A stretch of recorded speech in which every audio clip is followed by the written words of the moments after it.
Tom Ryan from Teagasc. We're just here on the roadway demonstration here today in Moorepark, the Moorepark Open Day.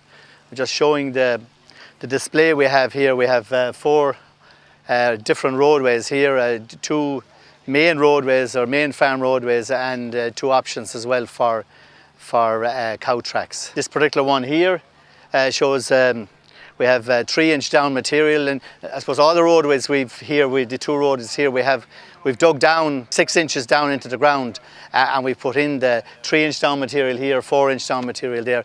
Like, it doesn't matter whether you use 3 or 4-inch down material. More than 4 inches would be a bit of an issue because the stones can be too big and they'll start appearing on the surface at some stage in the future. Here we have a 1.5-inch down material, blinding material, which is fine and it's used on a lot of roadways, but it doesn't give the kind of surface that I really like, the kind of surface we have on the other roadway, which is a finer dusty layer, a 2 to 3 inch layer of dusty material on top of the roadway, and that will give you a very good surface for cows to walk on.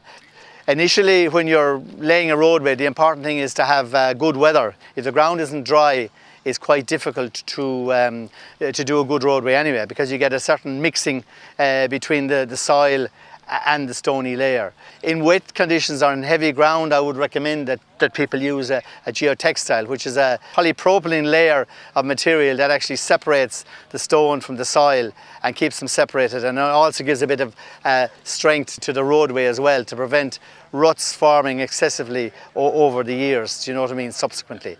The quality of the construction of the roadway will have an impact on the appearance of the roadway and how it deflects over time in the long run. So what we're trying to do is put in a good base layer, whatever material is available to use on that, but go for maybe the dusty layer, whether it's red sandstone, shale dust, or grey wacky, or whatever is available, or even limestone dust, we'll say, on the surface to give you a smooth, workable surface for cows to walk on.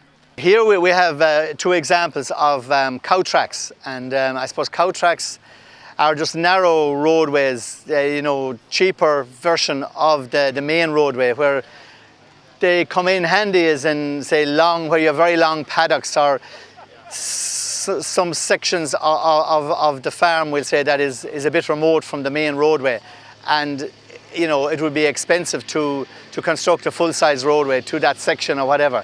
Having the kind of a fairly extensive roadway system, or a fairly intensive roadway system, I should say, in the farm can be costly. So to reduce that cost, having some spur roadways in conjunction with the main roadways is a good way of actually reducing the cost, but also providing the access, especially at the shoulders of the year, in the springtime and late in the autumn, you know what I mean? Perhaps for some silage fields, that's where you want to gain access to. So, when the silage season is over.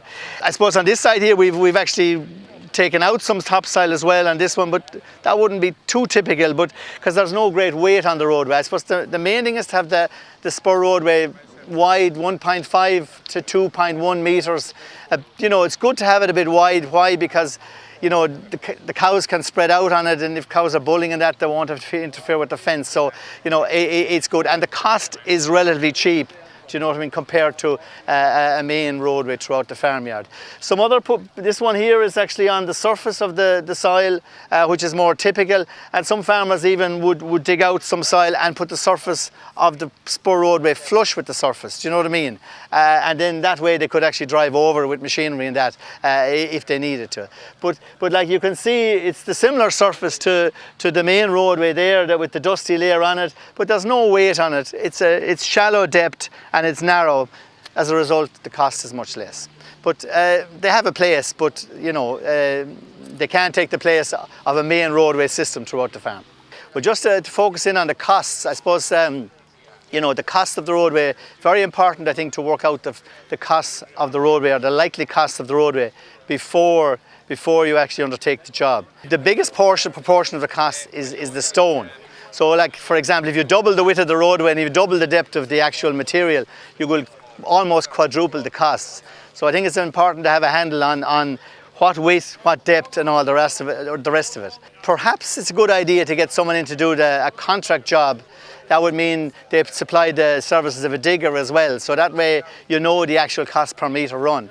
If you're employing the digger operator separate from the person delivering the stone, then you have to be particularly careful that you match and keep the thing going, so that the loads are coming at the right rate and all the rest of it, and that the digger person isn't actually there for ages, you know, and the road isn't taking excessively long, which could increase the costs as well. The stone in this area is quite expensive, 10 or 12 euros a tonne, where in other areas, you know, it could be 6, 7, 8 euros a tonne, which would actually reduce the cost per metre run of this roadway. So bear that in mind. But I think I can't emphasise enough knowing in advance, roughly a good ballpark figure about what the roadway is going to cost. Otherwise, if everything is left very loose, the roadway will cost a lot. If somebody's using the geotextile in, say, in heavy ground and that, it's about 40 cents per square metre, so it doesn't add an awful lot extra to the width of the roadway. It will give you a better roadway long run, and it will probably save you some stone as well into the bargain. I would travel for the dust. Certainly I wouldn't have any great preference for the type of support material or the hardcore fill that you use, but I would be particular about the dusty layer like we have here on this road. In fact, I wouldn't see any harm if you can't get the stuff you want around your area. I would travel for that, number one. Or number two, I would actually go to the quarry, go to the heap, look at what's available, and choose the stuff you want rather than accepting the stuff you're given, which in a lot of cases is the case.